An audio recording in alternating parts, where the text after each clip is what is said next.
الدین اما بعد محترم ناظرین، آداب زندگی نام میں ایک بار پھر آپ کا خیر مقدم ہے۔ آج ہم آپ کے سامنے سفر کے آداب پر گفتگو کریں گے۔ محترم ناظرین، اپنی مختلف ضروریات کے پیش نظر ہم میں سے بہت سارے لوگ سفر کرتے ہیں، بلکہ ہر شخص کو کبھی نہ کبھی کوئی نہ کوئی سفر کرنا پڑتا ہے۔ سفر کے دوران شریعت نے کیا تعلیم دی ہے، سفر میں ہمیں کیا کرنا چاہیے، کیا نہیں کرنا چاہیے، انشاءاللہ شریعت کی روشنی میں، قرآن و سنت کی روشنی میں آج ہم ان تمام چیزوں پر گفتگو کریں گے۔ سب سے پہلی بات یہ یاد رکھیں ناظرین کہ سفر پہ نکلنے سے پہلے سفر کی مکمل تیاری کر لیجیے۔ مادی تیاری یعنی پیسہ، سامان وغیرہ، اور معنوی اعتبار سے کا مطلب یہ ہے کہ آپ سفر پہ جا رہے ہیں تو کہیں ایسا نہ ہو کہ دین، تقوی، ایمان سب گھر پہ چھوڑ کے نکلیں۔ سفر میں بھی تقوی آپ کے ساتھ ہونا چاہیے، دین آپ کے ساتھ ہونا چاہیے، ایمان آپ کے ساتھ ہونا چاہیے۔ اللہ تعالیٰ نے قرآن مجید میں فرمایا وَتَزَوَّدُوا فَإِنَّ خَيْرَ الزَّادِ التَّقْوَىٰ۔ اے ایمان والو، جب تم سفر کیا کرو تو اپنا زاد راستے کا جو سامان ہے، جو توشہ ہے، اسے لے لیا کرو، اور سب سے بہترین جو زاد راہ ہے وہ تقوی ہے۔ مفسرین اس آیت کی تفسیر میں لکھتے ہیں کہ انسان دنیاوی سفر کی کتنی تیاریاں کرتا ہے، مگر جو سفر آخرت ہے، جو دنیا سے آخرت کا سفر ہے، اور جس سفر پہ ہم سب کو جانا ہے، اس سفر کی کوئی تیاری انسان نہیں کرتا۔ اللہ تعالیٰ نے اس آیت میں دنیا کے سفر کے ساتھ ساتھ آخرت کے سفر کی طرف بھی اشارہ کیا اور فرمایا کہ تیاری کرو، اور سب سے بہترین سفر کی جو تیاری ہے وہ تقوی ہے۔ تو ناظرین، یہ پہلی بات یاد رکھیں کہ سفر پہ نکلنے سے پہلے ہماری تیاری جو ہے وہ کمپلیٹ ہونی چاہیے۔ لمبے سفر پہ جا رہے ہوں تو گھر والے، رشتہ داروں، اقربا وغیرہ سے مل کر کے جائیں، اور جانے کے پہلے گھر والوں سے یہ کہہ کر کے جائیں استودعکم اللہ لا تضیع ودائعہ، میں تم سب کو اللہ کے حوالے کر کے جا رہا ہوں، اور اللہ کے حوالے جو چیز کر دی جائے وہ ضائع نہیں ہوتی۔ یہ سفر پہ جانے والا گھر والوں سے کہہ کے جائے استودعکم اللہ لا تضیع ودائعہ، اور گھر والے جس سے بچھڑ رہے ہیں، جو ان کا عزیز، ان کا بیٹا، ان کا باپ، ان کا بھائی جو جا رہا ہے سفر پہ، اس سے کیا کہیں گے استودع اللہ دینک و امانتک و خواتیم عملک، ہم اللہ کے حوالے کر رہے ہیں تمہارے دین کو، تمہاری امانت کو، اور تمہارے عمل کے خاتمے کو۔ اللہ تمہارے عمل کا خاتمہ اچھا کرے، تمہاری امانت کی حفاظت کرے، تمہارے دین کی حفاظت کرے۔ یہ دعائیہ جملہ گھر والے پڑھیں گے۔ سفر کے دوران آپ کے گھر والوں کی زندگی کیسی گزرے گی، ان کے جو ضروریات زندگی کا سامان ہے وہ مہیا کرا کے آپ جائیں۔ یہ کوئی عقل مندی نہیں ہے کہ آپ سفر پہ جائیں، گھر والے بھوکے مریں۔ ان کی جو بھی ضرورت کی چیزیں ہیں، بچوں کو، بیوی کو اتنا مال، اتنی ضرورت کی چیزیں دے کر کے آپ جائیں۔ کوشش کریں کہ تنہا سفر نہ کریں، حرام تو نہیں ہے، لیکن تنہا سفر کرنے سے پرہیز کیا جائے تو بہتر ہے۔ اللہ کے نبی صلی اللہ علیہ وسلم فرماتے ہیں، صحیح بخاری کی روایت ہے، لو یعلم الناس ما فی الوحدہ ما اعلم ما سار راکب بلیل وحدہ۔ فرماتے ہیں کہ اگر تنہا سفر کرنے والا جان لے کہ تنہا سفر کرنا کتنا خطرناک ہے، تو میں سمجھتا ہوں کہ کوئی رات میں تنہا سفر نہ کرے۔ بہت سارے شارحین نے اس حدیث کی شرح میں لکھا ہے کہ نبی صلی اللہ علیہ وسلم کے زمانے میں، اس دور میں سفر تنہا کرنا زیادہ پریشانی کی چیز تھی۔ اس دور کے پیش نظر آپ نے بات کہی۔ آج سفر کے بہت سارے وسائل ہیں، آج آدمی تنہا بھی کر سکتا ہے، لیکن خطرہ نہ بھی ہو، خوف بھی نہ بھی ہو، تب بھی ایک سے زائد لوگ جب سفر میں رہتے تو سفر اچھا کٹتا ہے۔ آدمی ایک دوسرے سے بول کر، ایک دوسرے سے بات چیت کر کے اس کا سفر اچھا کٹتا ہے۔ تو کوشش کریں کہ تنہا سفر نہ کریں۔ اگر 3 لوگ ہیں سفر میں یا 3 سے زیادہ لوگ ہیں تو اس میں سے کسی ایک آدمی کو اپنا امیر بنا لیں۔ اللہ کے نبی صلی اللہ علیہ وسلم فرماتے ہیں اذا خرج ثلاثۃ فی سفر فلیؤمر احدهم، جب 3 لوگ سفر پہ نکلیں تو کسی ایک آدمی کو اپنا امیر بنا لیں۔ اس سے ڈسپلن پیدا ہوگا، سفر کرنے میں آسانی ہوگی۔ 1 دن اور 1 رات کے ڈسٹنس کا اگر سفر ہے تو عورت بغیر محرم کے نہیں کر سکتی۔ ایک دن ایک رات کے ڈسٹینس کا سفر عورت بغیر محرم کے نہیں کر سکتی. چھوٹا موٹا سفر ہے، ایک محلے سے دوسرے محلے جانا ہے، ایک گاؤں سے دوسرے گاؤں جانا ہے، وہ کر سکتی ہے. لیکن اس میں بھی اگر فتنے کا اندیشہ ہے، حالات صحیح نہیں ہے، تو وہاں پر بھی محرم کا ہونا ضروری ہے. اللہ کے نبی صلی اللہ علیہ وسلم فرماتے ہیں لا يحل لامرأة تؤمن بالله واليوم الآخر ان تسافر مسیرة یوم ولیلة لیس معها محرم. یہ متفق علیہ روایت بخاری اور مسلم کی. آپ نے فرمایا کہ جو عورت اللہ کے اوپر اور قیامت کے دن کے اوپر ایمان رکھتی ہے، اس کے لیے جائز نہیں ہے کہ ایک دن اور ایک رات کا سفر کرے اور اس کے ساتھ کوئی محرم نہ ہو. ناظرین، سفر کے لیے اللہ کے نبی صلی اللہ علیہ وسلم جو دن سلیکٹ کرتے تھے، عام طور سے آپ جمعرات کے دن فجر کے بعد جو دن کا ابتدائی حصہ ہوتا تھا، اس ٹائم آپ سفر. تو اگر اتنی گنجائش ہے آپ کے سفر کے شیڈول میں، تو آپ کوشش کریں سنت پر عمل کرتے ہوئے جمعرات کے دن اپنے سفر کی اسٹارٹنگ کریں. وگرنہ آج کا جو زمانہ ہے، ٹرین کی فلائٹ کی جو سیٹنگ ہوتی ہے، جو بکنگ ہوتی ہے، آدمی اپنے شیڈول کے حساب سے کرتا ہے، تو اس میں کوئی حرج کی بات نہیں ہے. سواری پر جب بیٹھ جائیں تو کیا پڑھیں گے؟ اللہ اکبر اللہ اکبر اللہ اکبر، سبحان الذی سخر لنا ھذا وما كنا له مقرنین وإنا إلی ربنا لمنقلبون. یہ دعا پڑھیں گے. کیا مطلب ہے اس کا؟ بڑی پاک ہے وہ ذات جس نے اس سواری کو ہمارے کنٹرول میں کر دیا اور ہم اس کو کنٹرول کرنے والے نہیں تھے، اور بے شک ہمیں ایک دن پلٹ کر کے اپنے رب کے پاس جانا ہے. اس کے بعد پڑھیں اللہم انا نسألک فی سفرنا التقوى ومن العمل ما ترضى اللہم حون علینا سفرنا ھذا واطو عنا بعدا. اس دعا کا مطلب یہ کہتے ہیں اس سفر میں نیکی کا، تقوی کا اور ایسے عمل کا جس سے تو راضی ہو جائے. اے اللہ ہمارے اوپر ہمارے سفر کو آسان کر دے اور اس کی دوری کو ہمارے لیے لپیٹ دے. اس کے بعد یہ دعا پڑھیں اللہم انی اس سفر وکآبۃ المنظر وسوء المنقلب فی المال والاہل.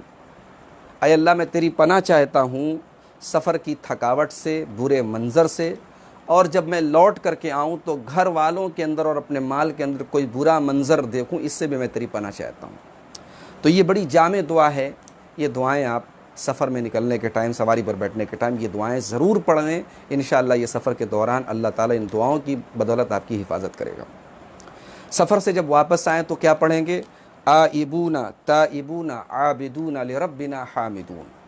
ہم لوٹ رہے ہیں توبہ کرتے ہوئے اور اپنے رب کی عبادت کرتے ہوئے اور اپنے رب کی حمد و ثنا بیان کرتے ہوئے. راستے میں اگر کہیں اترنا پڑے تو یہ دعا پڑھیں اعوذ بکلمات اللہ التامات من شر ما خلق. میں اللہ کے مکمل کلمات کی پناہ طلب کرتا ہوں ہر اس چیز کے شر سے جو اللہ نے پیدا کیا ہے. یہ دعا اگر آدمی سفر میں اترنے کے دوران پڑھ لے، اللہ کے نبی صلی اللہ علیہ وسلم فرماتے ہیں لم یضرہ شیء حتی یرتحل من سے کچھ کر کے کہیں اور نہ چلا جائے، وہاں کوئی چیز اس کا نقصان نہیں کر سکتی. یہ صحیح مسلم کی روایت ہے. اسی طریقے سے جب بلندی پر چڑھیں تو اللہ اکبر کہیں، جب کسی بلندی سے نیچے اتریں تو سبحان اللہ کہیں.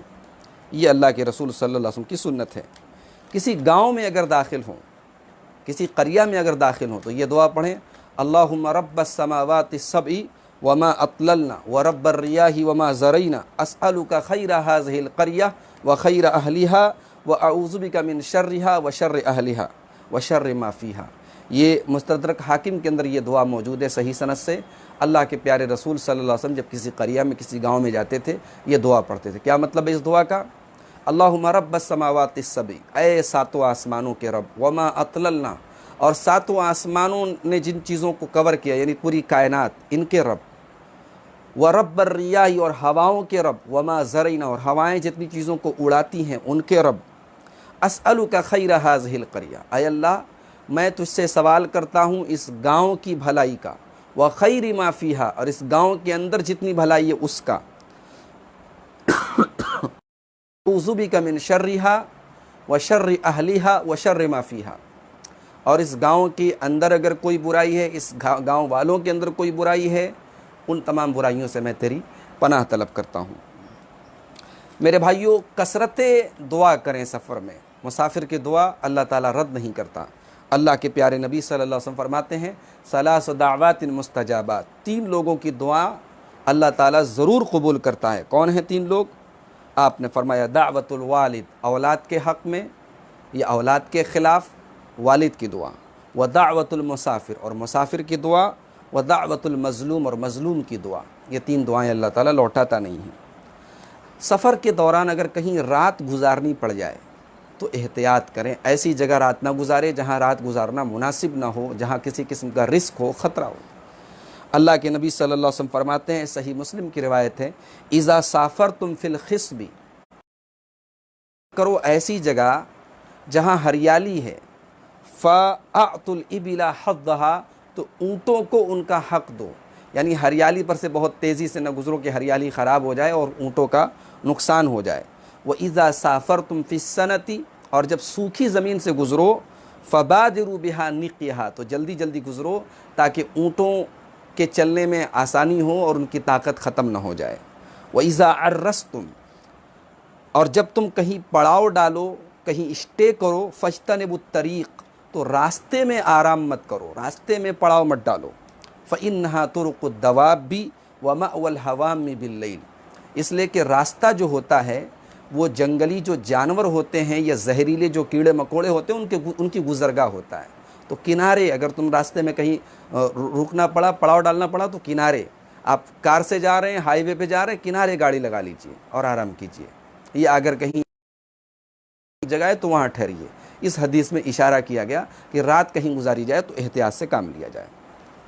سفر میں آپ ٹرین میں ہیں، اب رات میں سوئے تو موبائل پر آج اللہ تعالیٰ نے سہولت دی، سب کے ہاتھ میں موبائل ہے، موبائل پہ الارم وغیرہ تاکہ صبح فجر میں آپ کی نیند کھل جائے۔ سفر میں بھی فجر کی نماز معاف نہیں ہے، فجر کی نماز آپ سفر میں پڑھیں گے، باقی ساری نماز تو پڑھیں گے، فجر کی نماز بھی پڑھیں گے۔ کام پورا سے جلد گھر لوٹ آئیں، سفر کو بلا وجہ طویل نہ کریں، سفر میں بلا وجہ وقت نہ برباد کریں۔ سفر میں جتنی بھی سہولت مل جائے، سفر بہرحال سفر ہے، سفر عذاب کا ایک ٹکڑا ہے۔ اللہ کے نبی صلی اللہ علیہ وسلم فرماتے ہیں، صحیح بخاری اور صحیح مسلم کی روایت ہے، السفر قطعۃ من العذاب، سفر عذاب کا ایک ٹکڑا ہے، یمنع احدکم طعامہ وشرابہ ونومہ، سفر آدمی کو کھانا سے، پانی سے، نیند سے محروم کر دیتا ہے، نہ تو من چاہا کھانا ملتا ہے، نہ گھر جیسی نیند لگتی ہے، یہ سفر ہوتا ہے۔ اللہ کے رسول فرماتے ہیں فَإِذَا قَضَى أَحَدُكُمْ نَحْمَتَهُ، جب تمہارا کام ہو جائے، تمہاری ضرورت پوری ہو جائے، فَلْيَعْمَلْ إِلَىٰ أَهْلِهِ، تو اپنے گھر لوٹ آؤ، سفر میں ٹائم مت ویسٹ کرو۔ کوشش کریں کہ رات میں صبح کے ٹائم پہنچیں یا رات کا ابتدائی حصہ ہے تب پہنچیں، لیٹ نائٹ گھر نہ پہنچیں، کوشش کریں اس بات کی۔ اللہ کے رسول صلی اللہ علیہ وسلم فرماتے ہیں اذا قدم احدکم لیلا، جب تم میں سے کوئی رات میں آئے، اہلہ طروقا، تو اچانک اپنے گھر والوں کے پاس نہ آ جائے، حتی تستحد المغیبہ، تاکہ جو عورت تم سے دور ہے وہ اپنی جسمانی صفائی وغیرہ کر لے، وتمشطط الشعث، اور جس کے بال وغیرہ پراگندہ ہیں وہ تمہارے لیے ریڈی ہو جائے۔ آج کے زمانے میں آپ موبائل وغیرہ سے بھی گھر والوں کو بتا سکتے ہیں میں اتنے ٹائم آؤں گا، تو اس میں کوئی حرج کی بات نہیں۔ اگر آپ نے کہہ دیا کہ میں رات میں 12 بجے آؤں گا تو گھر والے 12 بجے رات میں بھی تیار ہو سکتے ہیں، لیکن اگر اختیار میں ہو تو اللہ کے رسول صلی اللہ علیہ وسلم کی اس حدیث پر عمل کرتے ہوئے کوشش کریں کہ سفر کا ایسا شیڈول بنائیں کہ آپ دن میں پہنچیں یا رات کے ابتدائی حصے میں پہنچیں۔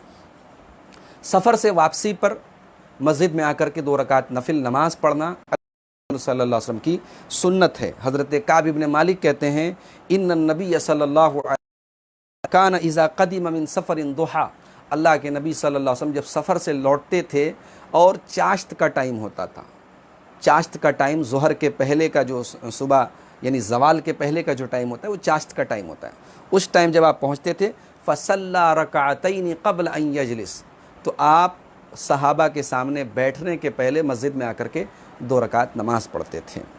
سفر میں جو لوگ آپ کے ساتھی ہیں، ٹرین میں، بس میں، ہوائی جہاز میں، ان کے ساتھ حسن سلوک کریں، وہ آپ کے پڑوسی ہیں۔ پڑوسی صرف وہی نہیں ہے جو آپ کے مکان کے بازو میں رہتا ہے، پڑوسی آپ کے سفر میں آپ کا شریک سفر بھی ہے۔ اللہ تعالیٰ نے قرآن کریم میں جن لوگوں کے ساتھ حسن سلوک کی تعلیم دی ہے اس میں ایک وہ ساتھی بھی آپ کا ہے، وَالصَّاحِبِ بِالْجَنْبِ، آپ کے پہلو کا ساتھی۔ یہ پہلو کا ساتھی کون ہے؟ علماء نے اس آیت کی تفسیر میں لکھا کہ ہمارے ساتھ سفر میں جو ہمارے شریک رہتا ہے، ہمارے آس پاس میں جو لوگ رہتے ہیں، وہ ہمارے پہلو کے ساتھی ہیں۔ اسلام اپنے مسافر بھائی کے ساتھ بھی حسن سلوک کی تعلیم دیتا ہے۔ اپنے عمل سے، اپنے باتوں سے تکلیف نہ پہنچائیں، ان کا بھلا کرنے کی کوشش کریں۔ محترم ناظرین، یہ چند تعلیمات تھی سفر کے تعلق سے۔ انشاءاللہ ہمارا یہ مفید آج اجازت دیجیے۔ اللہ تعالی ہم سب کو ہر قسم کے شر سے محفوظ رکھے، ہر بلا سے محفوظ رکھے، ہمارے مال و منال میں، ہمارے اہل و عیال میں برکت عطا فرمائے۔ السلام علیکم ورحمۃ اللہ وبرکاتہ۔